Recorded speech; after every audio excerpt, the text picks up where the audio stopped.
Саламатсыздарбы, урматтуу телекөрүүчүлөр.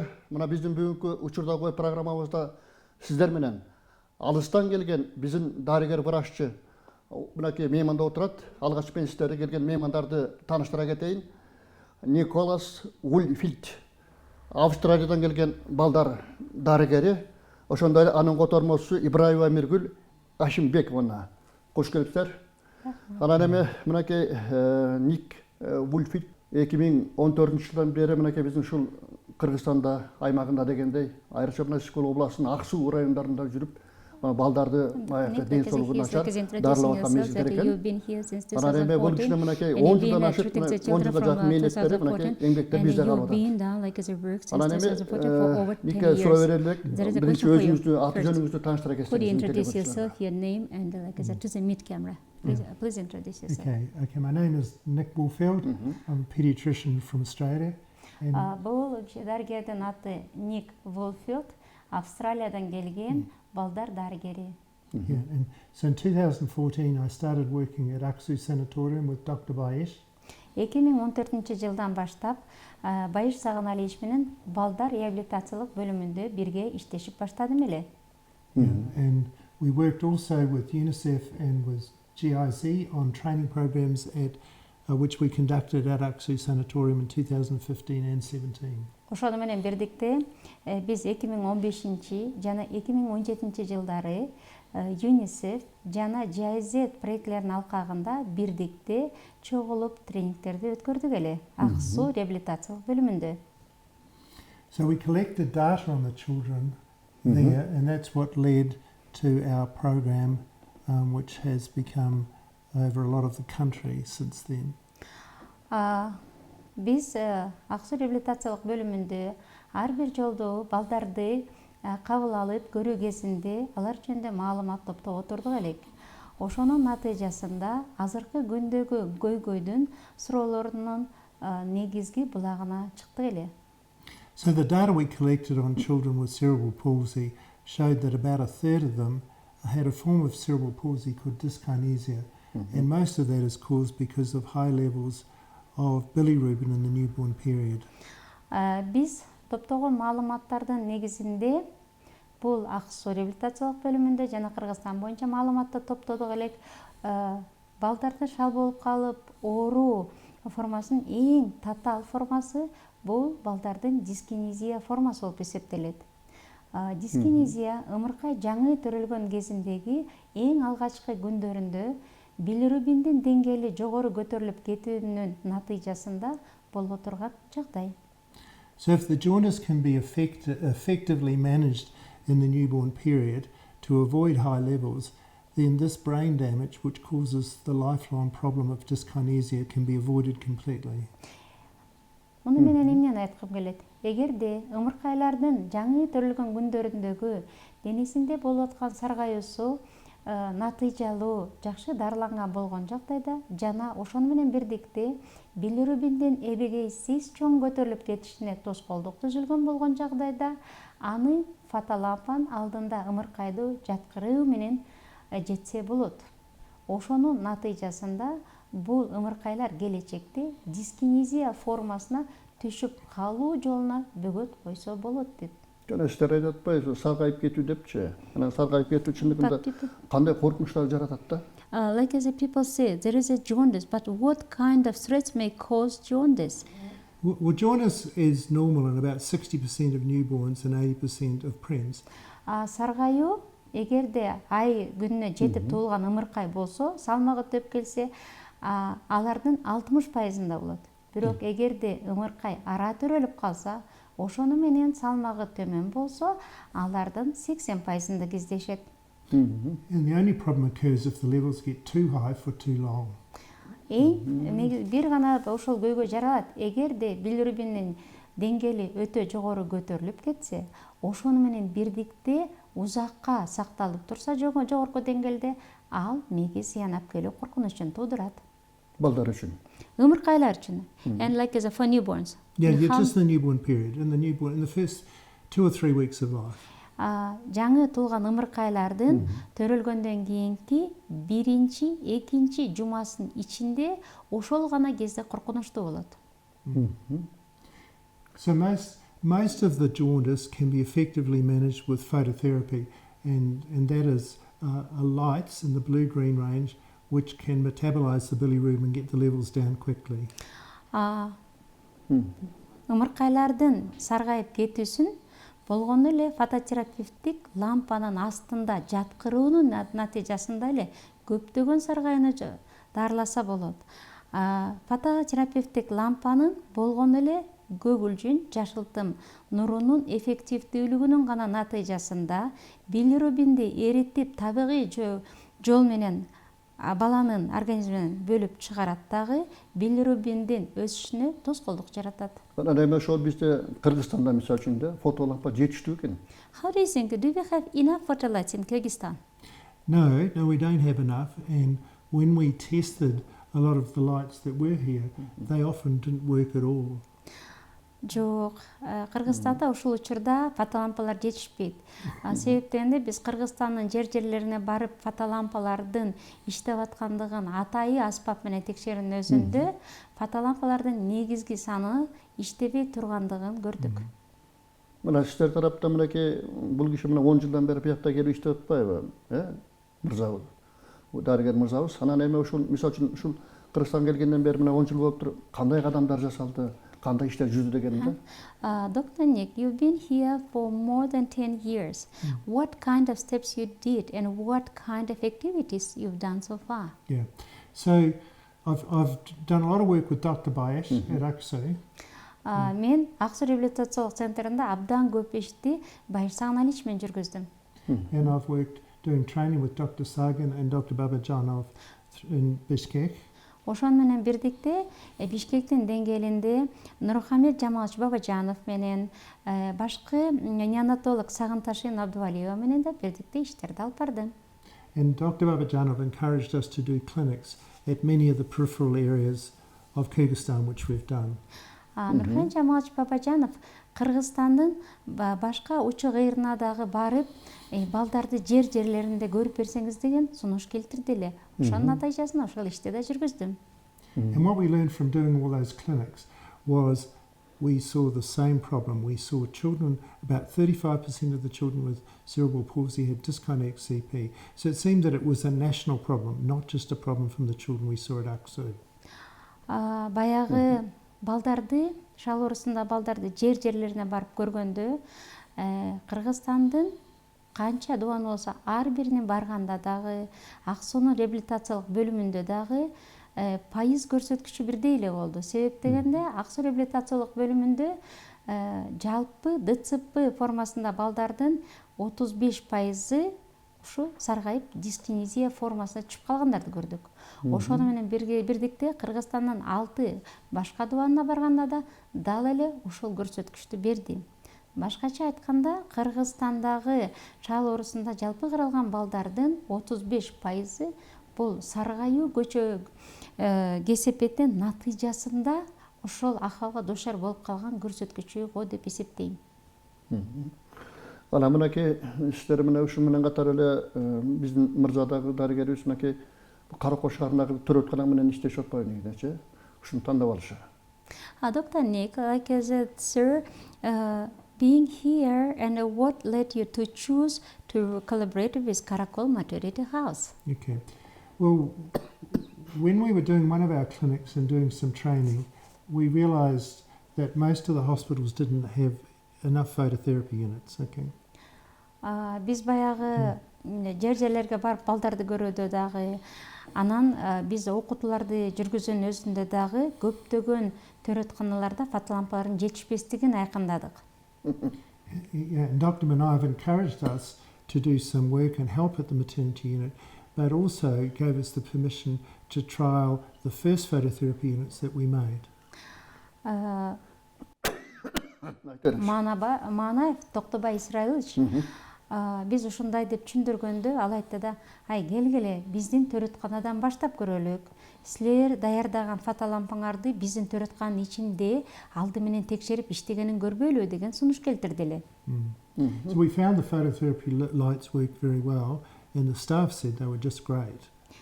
Ошону менен ошол сунуштоонун натыйжасында биз Каракол төрөтканасына өзүбүздүн фотолампаларды алып келип иштетип текшерип көрдүк. Натыйжада Каракол төрөтканасында иштеген эжекелер бул фотолампалар аябай жакшы натыйжа берет экен жана да коопсуз экен деген жообун айтышты. In 2020, we were able to get a grant from the Australian Embassy in Moscow for new neonatal equipment at the Rodeo in Karakol, and that has helped them greatly since. Ал эми 2020-жылы жазында биз Австралиядан ири өлчөмдө грант алдык. Ошол гранттын натыйжасында Караколдогу төрөтканага аларга жетишпеген шаймандарды алып берүүгө бизге мүмкүнчүлүк туудурду. Ошонун пайдалануу менен аларга да аябай жакшы натыйжага келгенге да мүмкүнчүлүк түзүлдү. Анан мырза дарыгерге да бир соо бергим келип турат. Мындайча биздин дарыгерлердин врачтарыбыздынчы билими, практикалык иши айтканда бул иштер менен тең келет бекен деген? How do you feel like as comparing your experience and like as the level of education of Kyrgyzstan doctors and yours? Are they comparable to yours, or do you think that they're equal to yours in your country? No, our training in Australia and New Zealand, for that matter, is much longer, and it's much more in depth. It's just a lot longer and a lot more complex. Эми деген баягы биздин дарыгерлердин менен салыштыра турган болсок, Австралияда дарыгерлердин эң алды менен окутуу мөөнөтү алда канча узун. Ошону менен бирдикте алда канча тереңирээк деп айткым келет. And it's very much what we call problem-based learning. So, as doctors, we are trained not only to have knowledge, but to be able to solve problems. Австралияда деген дарыгер болуу үчүн деген баягы дарыгердин практика жүзүндө болгон көйгөйүн талдап чечүү боюнча да болот. Себеп дегенде болгону эле баягы дарылоо ыкмасын эле эмес. Эгерде дарылоодо кандайдыр бир кыйынчылыктарга дуушар болсо же татаалдыктар пайда болсо, аны чече билүүгө үйрөтүшөт. Жакшы экен.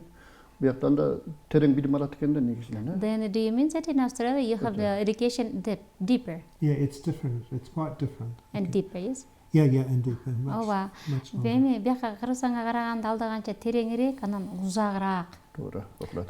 See, I started medical school at 18, and I qualified as a specialist when I was 31. And that's about as fast as you can do it in Australia. Анан деген мисалы Австралияга ник өзү 18 жашында медицина окуу жайына тапшырган. 18 жашында. Анан 32 жашында гана дарыгер болуп чыккан. Бул Австралияда көрсөткүч менен эң ылдам дарыгердик деңгээлге жетүү деп эсептелет. 24 жаш. 14 жыл бою окуйлар. 14 years you've been studying. Өтө узак экен негизи. Too long, yes? No. Well, that's just what's required. That's just what's required. Булардын стандарты боюнча анча эле узак эмес. Талап ошол да. Анан эми бизде мындай эл аралык маанидеги бир дарыгерлердин өз ара мындай достук стандарт келишимдери барго. Өз ара мисалы үчүн Кыргызстандан бул иштерге сапарга баргандар бар. Мисалы үчүн биздин деле врачтар бар да. Жанагы дарылап жүргөн дегендерди. Анан бул иштерден да келип атат дегенде. Ушулар достук байланышымдан ардагы узара береби, чыңана береби. Dr. Nick, are you going to prolong your a friendly collaboration with doctors, or of recruiting, exchanging the experience here in Australia to bring to Australia, or are you going to come here for further on collaboration? We hope to do some more collaboration and training next year. Биз деген кийинки жылы 25-жылы дагы достук баягы иш алып баруунун натыйжасында кошумча окутууларды жүргүзүүгө үмүт койдубуз. Анан эми мынакей бизде эң айрыкча Ак-Суу районундагы жанагы ДСП деп атпайбызбы, эң татаал шарттагы оорун баягы коюп атат диагноздорун жанагы саргайып кетүү, мыркайып менен негизи. Шал болуп калса, эми баягы турмушта мындай көп өзүнчө бир майып болуп калып, кереги жок болуп калган сезилип атпайбы адамдарга, туура? And for example, seeing the situation and as a severe and as a dyskinetic form of children, and you are pronouncing as a result of jaundice. Sometimes it seems to us that it is as a just simple issue, and it is beyond the discussions. How do you feel about it? Yeah, well, I think Basically, in Australia, we just would not see these children with dyskinesia because all of the jaundice is managed effectively. You know, if a child presents with jaundice anywhere, they can always be managed. So we just do not see them. And so let me finish. Yeah. Негизи деген Австралиянын өзүндө бул деген ымыркай туулган күндөрүндө саргайып кетип, ошонун натыйжасында зыян тарткан баланы көрүүгө мүмкүн деле эмес. Себеп дегенде бул Австралия мамлекетинде деген ар бир саргарган баланын өз учурунда жакшы натыйжалуу дарылайт. Аны менен бирдикте Yeah, so I mean, Australia is a wealthy country, so we can get equipment if we need it. But Kyrgyzstan's not like that. Аны менен бирдикте бул Австралия деген бай мамлекет болгондугунан ар бир кайсы бала саргарса, ошол эле учурда булардын фотолампалары бар да, ар бирөөнү дарылаганга. Бирок Кыргызстан андай болбойт атпайбы? So our phototherapy lights that we've been able to make here, we've been able to make at low cost and have photo lights that are at least effective, if not more effective than the ones we get in Australia. So they're very good lights. Анан ошол менен бирдикте бул колго жасалган фотолампалар, ушугүндө биздин Кыргызстанга таратылган фотолампалар эффектив натыйжалуулугу аябай жакшы болуп атпайбы? Анан деген ген дегенде деген булардын натыйжалуулугу Австралиядагы болгон фотолампалардан кем калышпагандыгы эле эмес, аны менен андан ашык натыйжалуу дарылай турган фотолампалар болуп атпайбы? And exchange strategies. Yeah, and our vision long term would be that with effective management of jaundice in newborns here, we will have many fewer children with the dyskinesia disability long term. Ана мындай болуп атпайбы? Эгерде биз ымыркайларды өз маалында толук кандуу натыйжалуу дарылай алсакчы, анда келечекте ДЦПнын ушул эң татаал формасынын саны жоюлган атпайбы? Ошол төмөндөп кетет да ошол көрсөткүч. Мен байкашымча бул Николас Вульфилд бияка келгенден бери дарыгер болуп келгенден бери анан кийин баягы врачтарды дарыгерлерибизди окутуп аткан жери бар экен да. And as he noticed, like as a cases that you trained local doctors as well. And what is the benefit of them for them? For the training. Yes, what is the reason for training? And okay, so you know, where I come from, we have a lot of training resources. So we've been able to use a lot of those and train like junior doctors here on how to manage cerebral palsy, how to manage epilepsy, and how to manage other pediatric conditions. Андан деген бул деген Австралияда мындай да буларда узакка окуйт эмеспи? Анан ошол менен буларда деген сөзсүз түрдө деген саргаюуну, эпилепсияны же жана дагы башка ДЦПнын татаал жагдайларын кантип дарыласа болот дегенге көбүрөөк убакыт бөлүнүп, көбүрөөк окутулат. But here бизге келип бул киши да окутту да врачтар. And here you trained here, Kyrgyzstan the trainers as well. Yes, you trained, yes. And let's mention about last year and this year trainings. Yeah, okay. So last year, in the south, we trained 780 doctors and doctors and felchers how to manage jaundice in newborns, and we gave them phototherapy lights. Okay. Ооба 2023 жылы апрель айында деген Кыргызстандын түштүк тарабында Ош Баткенде окутуу жүргүздүк. Окутуу жүргүзүүнүн өзүндө 780ден ашуун дарыгерди жана медбикелерди окуттук. Ар бир катышуучулар баягы жерлерден келген себебинен ошол жерлердин ар бирине фотолампаларды колдору менен тапшырып жибердик. Yeah, and this year we've trained about 70 doctors who will then become trainers of train other people on how to manage jaundice in the newborn period. Ал эми ушул жылы 24 жылдын сентябрь айында биз деген 70ден ашуун ага окутуучуларды окуттук. Алар деген жогорку жана орто окуу жайларында берген ага окутуучулар, алар өзүнүн эле кезинде кайра барып жерлерде өздөрүнүн немесине аудиториясына окутат. Ошол максат менен тренинг өткөрдүк. Демек бир натыйжа болот да, э? Then do you feel that you will have results out of the trainings? I think even when we were in Osh, one of the doctors there, one of the neurologists said she is not seeing as many children now with dyskinesia as she was last year. So I think already we're seeing some improvements. Ошону менен бирдикте биз деген өткөн жумада Ошто тренингдин натыйжасында мындай болду да, бизде Ош аймактык балдар ооруканасынын дарыгери Алима Төрөгелдинова айтты да, буга чейинки жылдарда дискинезия формасында балдарды жума сайын көрчүмүн дейт. Ал эми бизде баягы окутууну жүргүзүүнүн натыйжасында, былтыркы окутуунун натыйжасында быйыл айына 2 же 3 теле көрүп атам дейт. Азайып калган экен, э? Алда канча кескин түрдө азайыгысын белгилеп кетти. Жакшы. Рахмат. Мынакей мен жогоруда биздин мейманыбыз атайын ушул Австриядан келип мына 2014-жылдан бери мындай айтканда 10 жылдан аралыгында бери келип мынакей ушул өзүнүн баягы кызматын, дарыгерлик дегендей балдарыбызга, биздин ымыркайларыбызга жардам берип, ошондой эле врачтарга дагы, дарыгерлерге дагы окуу жүргүзүп, практикалык иштерди үйрөтүп, анан жана фото лампалар деп атабыз, мына ошолорду дагы тияктан алып келип, чоң жардамдар берип Like to say, like as within 10 years you're being like as you came like as in trained. Let's put up like as a training conduction and about like as a telemetry in Ak-Suu. Okay, yeah. So one of the other things we're able to do was to get a grant to put telemedicine into Ak-Suu Sanatorium, and that's made a big difference to both training and to how the whole of Ak-Suu Sanatorium now runs. And maybe I should mention about the Jirgal, like as a assisted us to conduct the trainings. Yeah. Анан бул мындайда эң жакшысы деген биз деген Ак-Суу реабилитациялык бөлүмүндө иштегендин учурунда Ак-Суу реабилитациялык центрине оптика балаконду чубалган тартып барып, телемедицина орнотуп бердим деп айтты. Аны менен бирдикте биз деген сентябрь айындагы ага окутуучуларга болгон окутууну Денисак Үй-бүлө деген коомдук уюмдун демилгесинде бул башатында Чолпонбаева Жыргал телемишинде болду. Ошол демилгелеп берген үчүн республикалык масштабта окутуу жүргүзүүгө мүмкүн болду. Жакшы болду. Мен мындан ары дагы биздин убактыбыз соңдошуп барат. Анан эми достук байланыштары мындай боло берсин, улана берсин. I wish you like as a further on friend like as a collaborations. Колуңуз жеңил болсун сиздин ымыркайлар үчүн. And wish you like as a good success for your best of children. Thank you. Анан эми силерге дагы ишиңиздерге ийгилик каалайлы. I wish you success in your work.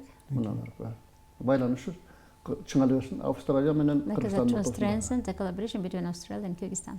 Достук байланыштар, Okay, friendly like as a collaborations. Анда ишиңиздерге ийгилик. Урматтуу телекөрүүчүлөр, мына биз бүгүн сиздер менен учурдагы ой көрсөтүүбүздө келген меймандарды дагы бир сиздердин эсиңиздерге сала кетейин. Мынакей Николас Ульфилд, Австриядан келген мынакей балдар дарыгери. Мына жогоруда өзүңүздөр анын маегине ортоктошуп болуп көрдүңүздөр, уктуңуздар дегендей биздин ымыркайлар үчүн кандай жардамдарды берип жаткандыгын. Ал эми бул бүгүнкү биздин программабыздагы Николас Ульфилд менен болгон биздин маегибизди котормочу Ибраева Ашимбек мына которуп берип, мына сиздердин назарыңыздарга тартууладык. Эмесе кайрадан көгүлтүр экрандан жолугушканча сак саламат болуңуздар.